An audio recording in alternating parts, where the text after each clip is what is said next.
Assalamualaikum warahmatullahi wabarakatuh.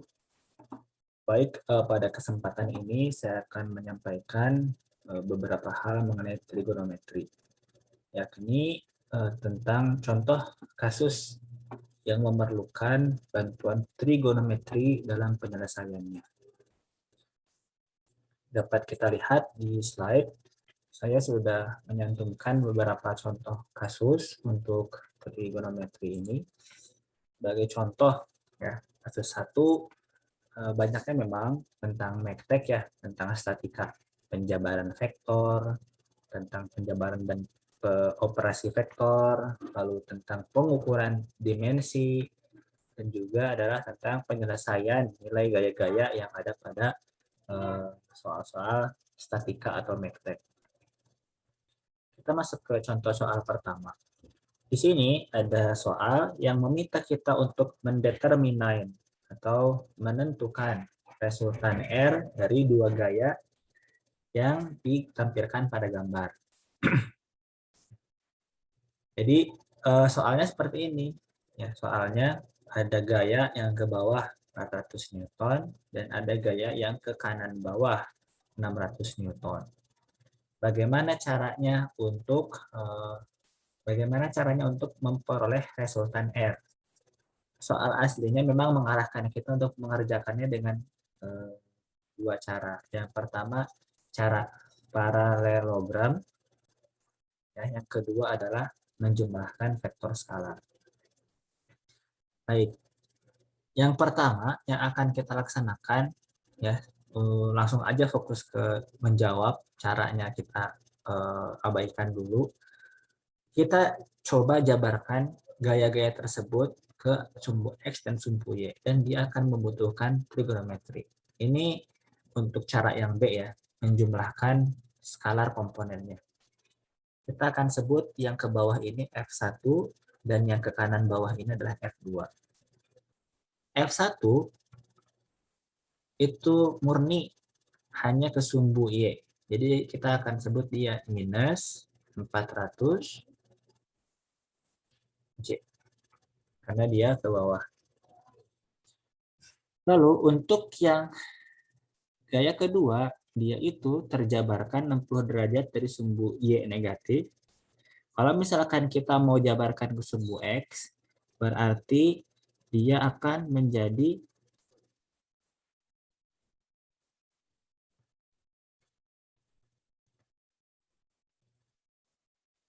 ya, ke bawah ke sumbu X-nya 600 dikali sin, ke kanan, X dulu. 600 kali sin 60 derajat, ya, di sumbu X, tambah, dikurangi 600 dikali cos 60 derajat. Ini di sumbu Y. Nah, penentuan sin dan cos ini, saya sebagai pengajar bisa langsung tahu karena sering sekali berinteraksi dengan hal-hal seperti ini. Nah, kita akan nanti belajar gimana kok bisa tiba-tiba muncul sin dan cos di persamaan ini. Baik, kita coba atasi. F1 sama dengan kosong ya, 0. I min 400 J. Kalau kita akan butuh bantuan kalkulator untuk menyelesaikan F2, 600 dikali sin 60.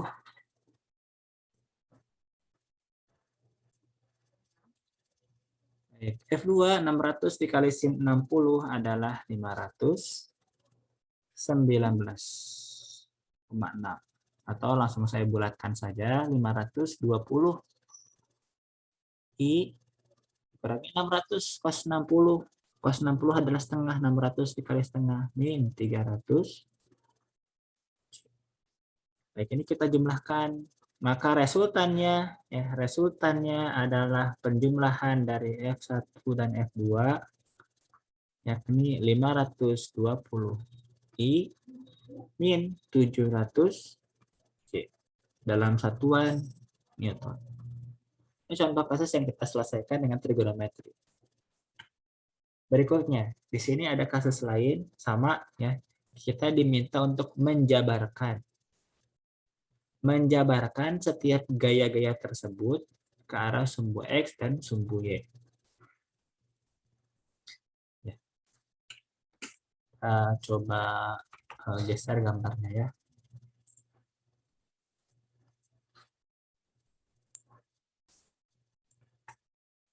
Mudah-mudahan jadi terlihat sekarang. Baik, F1 kita diharapkan menjabarkan ke sumbu X dan sumbu Y. F1 diminta dijabarkan ke sumbu X dan sumbu Y. Di sumbu X tentu ya F1 dikali cos 35 derajat. Karena samping ya, cos itu samping per miring. Ya. Terus berikutnya plus, ini vektor I tadi. Berikutnya plus F1 sin 35 derajat. Ini vektor di sumbu Y.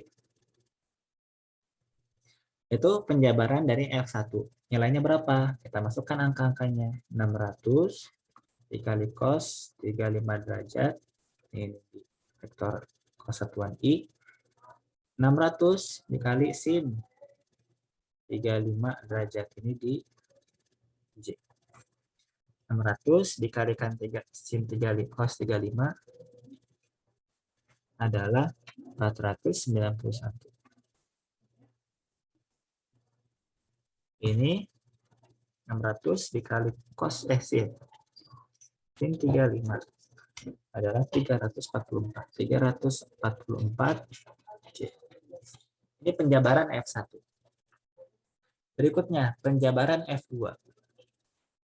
F2 tidak dijabarkan dengan cara menyebutkan sudutnya, tapi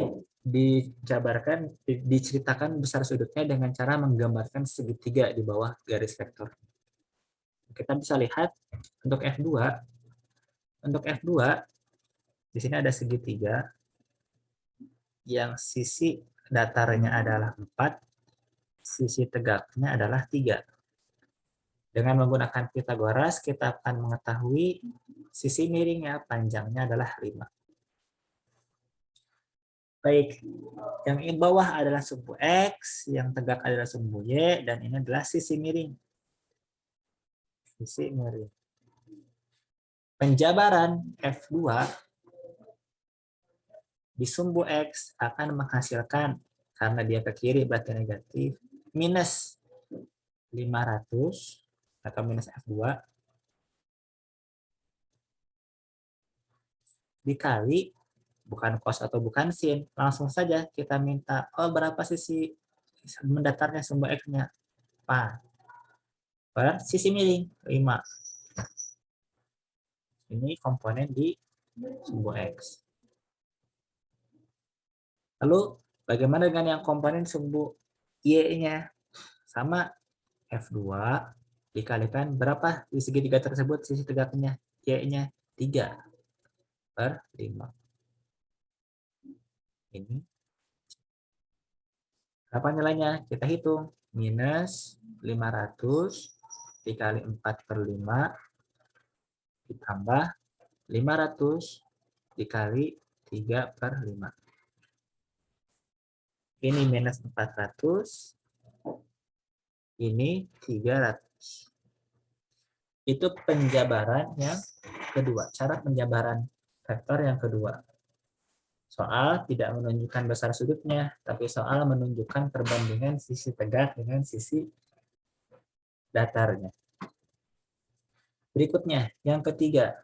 Vektor ketiga disebutkan arahnya dengan cara menunjukkan dimensi-dimensi kemana arah tali tersebut mengarah.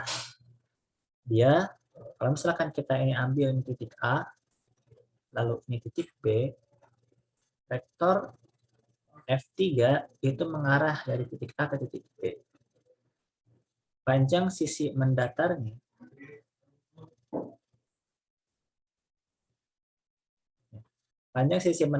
dari A ke B kita bisa lihat adalah selisih dari 0,4 dan 0,2. Berarti ini adalah 0,2. Berikutnya, sisi tegaknya bisa kita lihat adalah penjumlahan dari 0,1 dan 0,3. Berarti ini adalah 0,4 dalam satuan meter. PR berikutnya, bisa kita tentukan sudutnya, atau lebih mudahnya kita bisa tentukan berapa panjang sisi miringnya. Sisi miring. Dengan menggunakan Pitagoras, panjang sisi miringnya adalah akar ya, panjang sisi miring kita sebut misalkan Z. Sisi miringnya adalah akar dari 0,2 kuadrat ditambah 0,4 kuadrat. Kita coba hitung.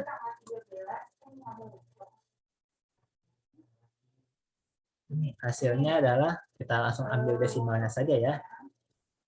Kita langsung ambil desimalnya saja, hasilnya adalah 0,45. Tidak apa-apa. Ini 0,4. Baik, kita jabarkan F3. F3 ya. F3 berarti adalah penjumlahan dari F3 ke arah sumbu X positif nih, ke arah ke kanan, ada kanannya. F3 dikali berapa? 0,2 per 0,45. Karena yang mendatar itu sumbu X. Kita akan cari yang sumbu X dulu, karena komponen sumbu X ya. Ditambah, karena arahnya ke bawah, ya, maka ini menjadi F minus F3 dikali berapa? 0,4 per 0,45. Kalau kita hitung, ini hasilnya akan menjadi 800 dikali 0,2 per 0,4.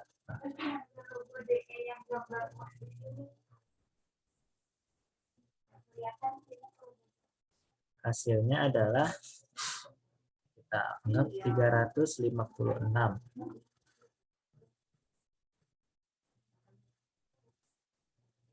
Dikurangi, ini 800 dikali 0,4 per 0,4.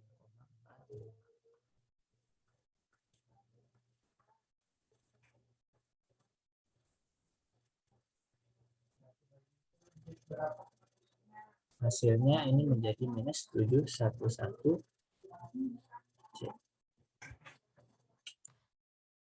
Baik, mungkin ada yang di antara kita yang bingung, kok tadi penjabarannya ada yang plus, ada yang minus. Ya. Ketika ada suatu vektor, misalkan ke kanan atas, maka ini akan positif di vektor sumbu zx-nya dan negatif, dan positif juga ketika vektornya mengarah ke kanan atas. Berikutnya, ketika vektornya mengarah misalkan ke kiri atas,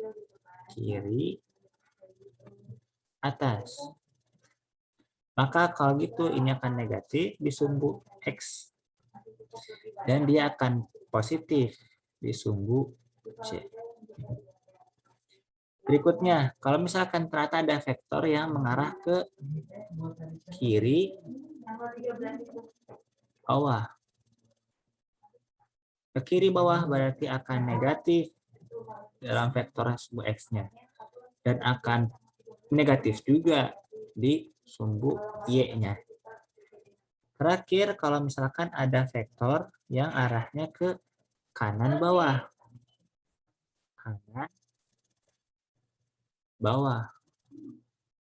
Maka dia akan positif di sumbu X dan akan negatif di sumbu Y.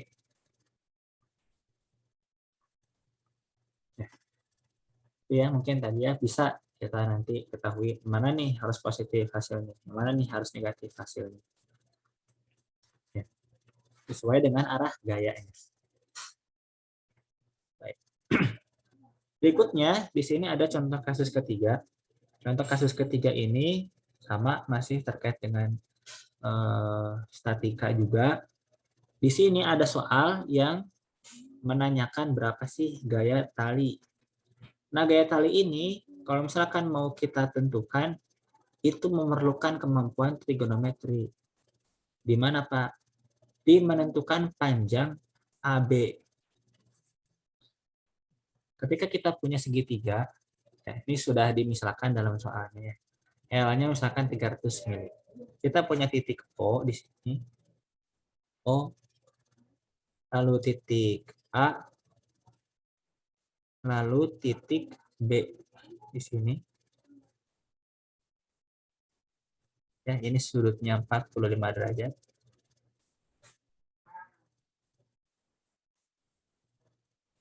Derajat. Lalu B ini berhubungan dengan A. Yang ini akan kita cari berapa panjangnya. Panjang O ke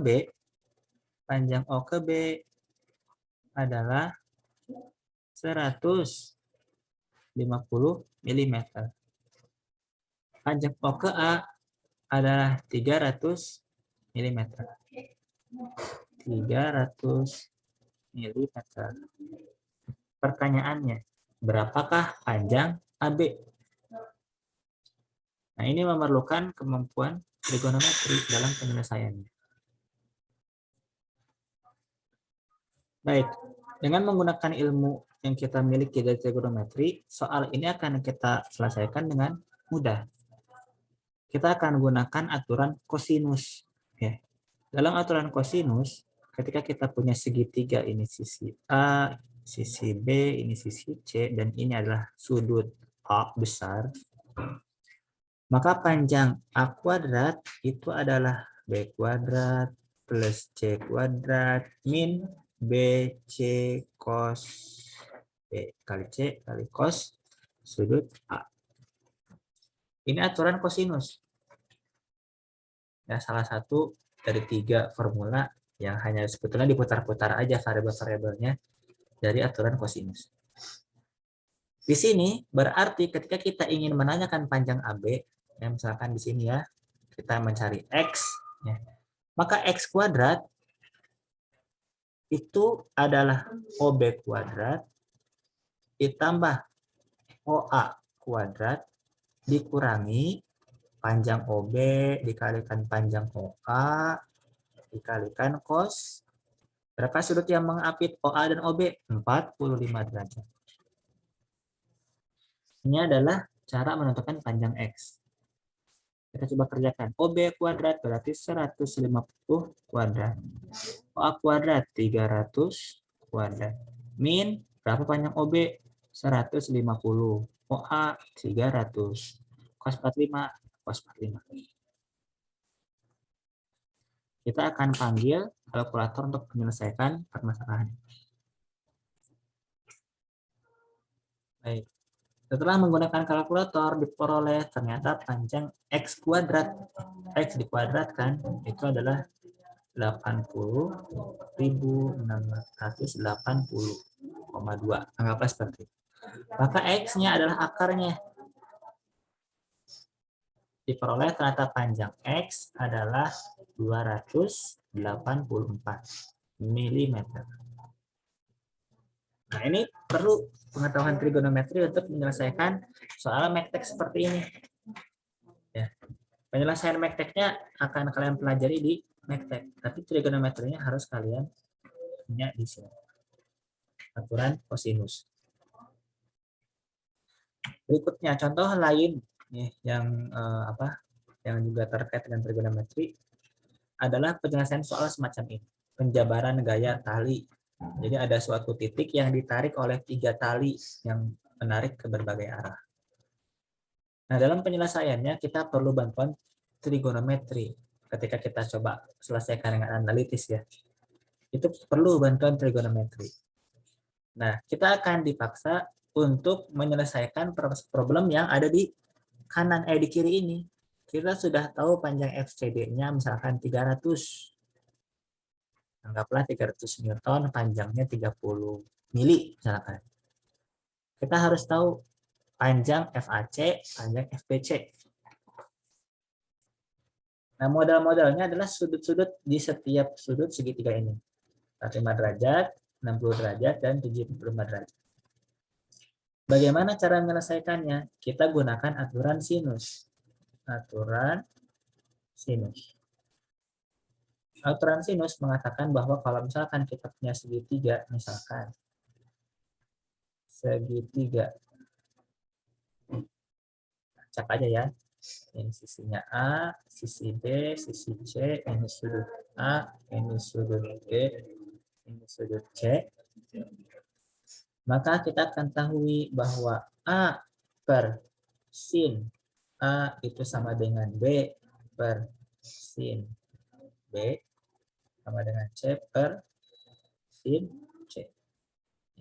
Panjang suatu sisi di segitiga per sin sudut yang ada di hadapannya itu selalu sama dengan perbandingan suatu sisi di segitiga tersebut per sin sudut yang dihadapi sisi tersebut. Ini bukan tiba-tiba titik A-nya di mana maka kita tetap pakai A tersebut. Enggak. Dalam aturan penamaan sudut dan sisi segitiga memang ada yang ada di hadapan sudut A besar itu kita sebut sisi A, A kecil. Ini aturan sinusnya kita coba gunakan dalam penyelesaian soal ini. Kita akan dituntun kepada penyelesaian ternyata FCD per sin yang ada di hadapan dia, sin 75 derajat berarti itu sama dengan FBC per sin sudut yang ada di hadapannya, sin 60 derajat. Sama dengan FAC per sin 45 derajat. Nah, ini modal kita. FCD sudah kita ketahui. Berikutnya, kalau misalkan kita mau cari FBC gimana Pak? Ya, FBC kita akan gunakan dua yang terkiri ini. Maka panjang FBC adalah FCD kali sin 60 derajat per sin 75 derajat. Ini berarti 300 kali sin 60 derajat per sin 75 derajat.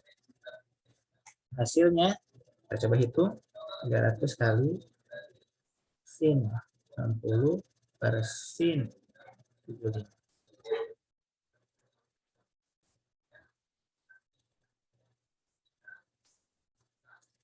Hasilnya adalah 269 Newton. Berikutnya untuk penentuan FAC, kita akan gunakan persamaan yang ini dan yang kiri yang sudah kita ketahui. Ya, atau kalau misalkan kita tulis ulang, FCD per sin 75 derajat sama dengan FAC per sin 45 derajat. Ini kita otak-atik. FAC berarti FCD dikali sin 45 derajat per sin 75 derajat. 300 dikali sin 45 derajat per sin 75 derajat. Ini kita pakai kalkulator selesai. Hasilnya adalah 220 Newton. Ini adalah contoh 4 contoh kasus yang bisa kita atasi dengan bantuan trigonometri. Kita ketemu lagi di video selanjutnya. Assalamualaikum warahmatullahi wabarakatuh.